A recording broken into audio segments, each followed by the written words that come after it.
Reheating certain foods might be doing more damage to your body than most people realize, especially to your pancreas. And the scary part is that millions of people do this every single day without thinking twice about it. Pancreatic cancer is one of the deadliest cancers because it usually grows silently. Most people don't notice symptoms until it has already spread, and the 5-year survival rate is still under 12%. This video isn't about fear, it's about knowing which everyday foods can become harmful when reheated the wrong way. Some can create dangerous chemicals, increase inflammation, or even allow harmful toxins to build up. And chances are, a few of these foods are sitting in your fridge right now waiting to be reheated tonight. French fries, fried chicken, spring rolls, onion rings. Leftover fried food is everywhere.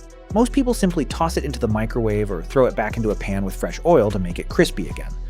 But that second heating process is where the problem begins. Most cooking oils used in homes and restaurants, especially sunflower oil, soybean oil, and corn oil, are highly unstable under repeated heat. When these oils are heated again, they begin to break down and form toxic compounds called aldehydes. You don't need to memorize the scientific names. What matters is what these compounds do inside the body. They create oxidative stress, basically chemical damage that attacks healthy cells and can harm DNA itself. Think of it like sparks flying through your body, hitting cells randomly, and damaging the instructions that control how cells grow and repair themselves. Over time, repeated damage increases inflammation throughout the body, especially in organs involved in digestion, including the pancreas. And chronic inflammation is one of the biggest long-term risk factors connected to pancreatic disease. What makes this worse is frequency. One reheated meal probably won't destroy your health, but doing it several times a week for years creates constant stress your pancreas never fully escapes from. A lot of people watching this probably know the feeling already. You eat reheated fried food, and afterward you feel heavy, bloated, exhausted, or uncomfortable under the ribs. Most people ignore it. But your body may be responding to inflammatory damage happening in real time. So, what's the safer option? Never reheat fried foods in oil again. If you want them warm, use dry heat instead.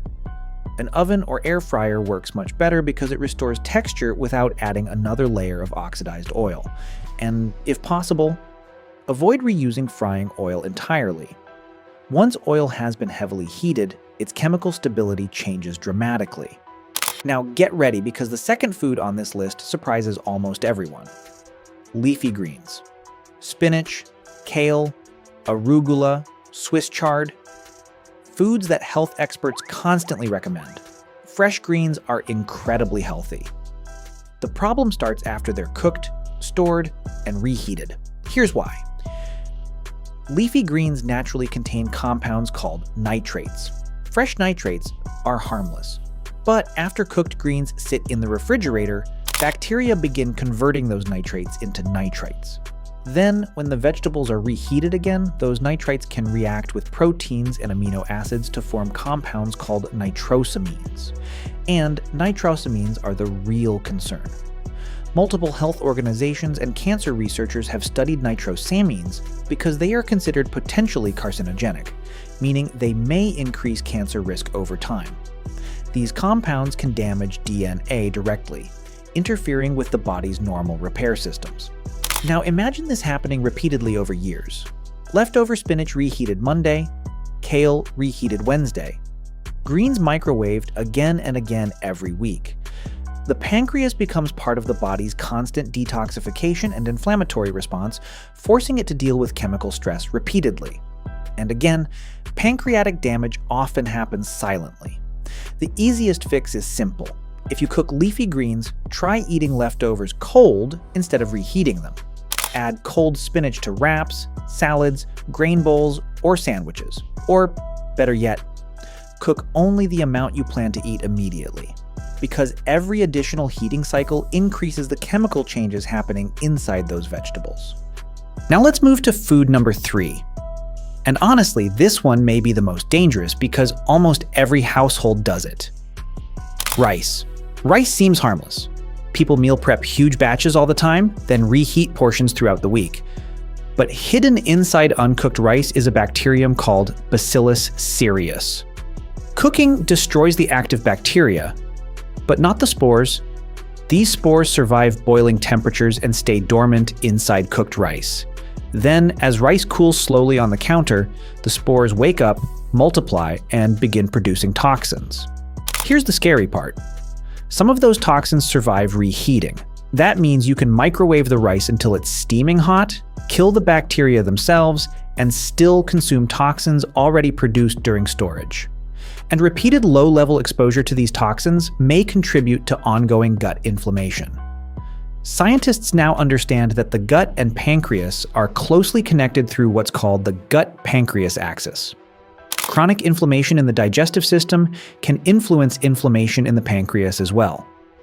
This is why improperly stored rice can become much more dangerous than most people realize. So what should you do? Cool rice quickly after cooking.